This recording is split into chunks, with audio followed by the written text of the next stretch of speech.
Selamat malam Pak, puji syukur kita panjatkan kepada Tuhan Yang Maha Esa atas berkat dan rahmatnya sehingga saya dapat membuat video record ini dengan baik.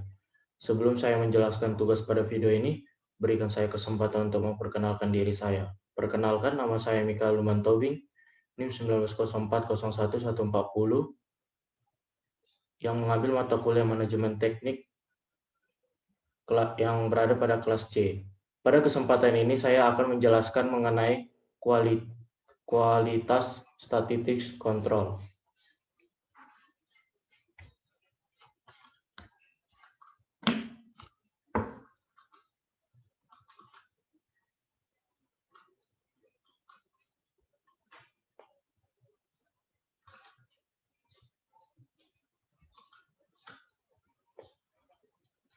Kualitas statistik kontrol. Apa itu pengendalian kualitas statistik? Kontrol kualitas statistik atau SQC adalah istilah yang digunakan untuk menggambarkan seperangkat alat statistik yang digunakan oleh profesional kualitas. SQC dapat dibagi menjadi 3 kategori, yaitu statistik deskriptif, menggambarkan karakteristik kualitas dan hubungan kontrol kualitas statistik. Untuk mengetahui apakah proses berfungsi dengan baik atau tidak, pengambilan sampel penerimaan untuk menentukan apakah suatu lot barang akan diterima atau ditolak. Statistik deskripsi dapat membantu dalam menggambarkan karakteristik tertentu dari suatu produk dan proses. Bagian dari statistik deskripsi. MEAN merupakan statistik yang mengukur tendensi sentral dari suatu kumpulan data. Range dan deviasi standar. Range merupakan perbedaan antara observasi terbesar dan yang terkecil, dan deviasi standar adalah nilai-nilai kecil dan dari kisarannya.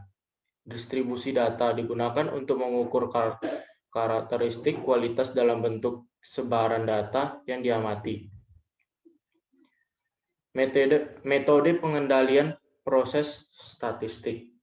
Metode ini digunakan dalam statistik deskripsi untuk memantau kualitas produk dan proses. Mengembang diagram kontrol peta kendali dalam grafik yang menunjukkan apakah sampel data termasuk dalam umum. Jenis bagan kendali. Bagan kendali dapat digunakan untuk mengukur karakteristik umum suatu produk.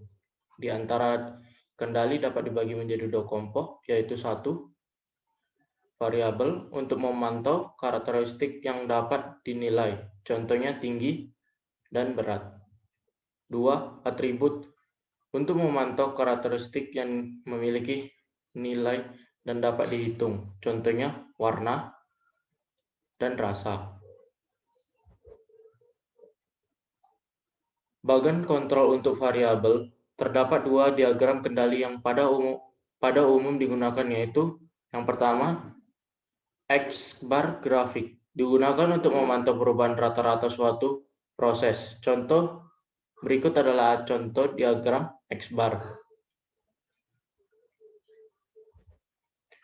Yang kedua, rentang R grafik, merupakan jenis diagram yang memantau penyebaran atau variabilitas proses. Berikut adalah contoh bentuk dari diagram rentang R grafik.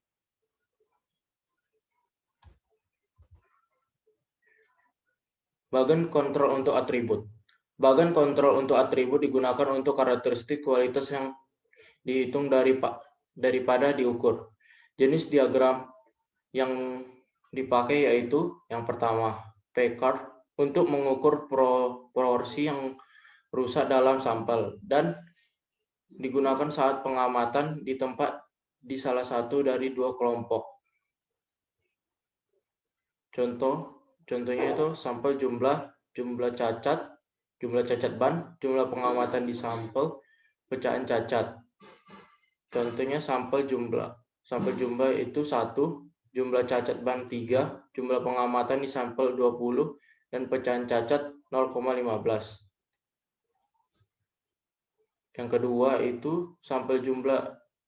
Yang kedua, jumlah cacat ban 2, jumlah pengapalan di sampel 20, pecahan cacat 0,10. Sampel jumlah ketiga itu jumlah cacat bannya 1, jumlah pengapalan di sampel 20, pecahan cacat 0,05, dan seterusnya. 2. C-card digunakan untuk memantau jumlah kerusakan per unit. Contoh jumlah makanan yang dikembalikan di restoran, jumlah perubahan warna pada suatu kaki persegi karpet. Contohnya di sini minggu pertama jumlah keluhan itu ada 3. Pada minggu kedua itu jumlah keluhan ada 2. Pada minggu ketiga jumlah keluhan 3. Pada minggu keempat jumlah keluhan 1. Pada minggu kelima jumlah keluhan 3. Ini adalah contoh bagan C-card selama 20 minggu. Kemampuan memproses. Aspek kritik dari kendali mutu statistik adalah kemampuan proses produk untuk memenuhi spesifikasi yang telah ditetapkan disebut dengan kemampuan proses. Spesifikasi produk sering disebut toleransi, merupakan rentang preset dari karakteristik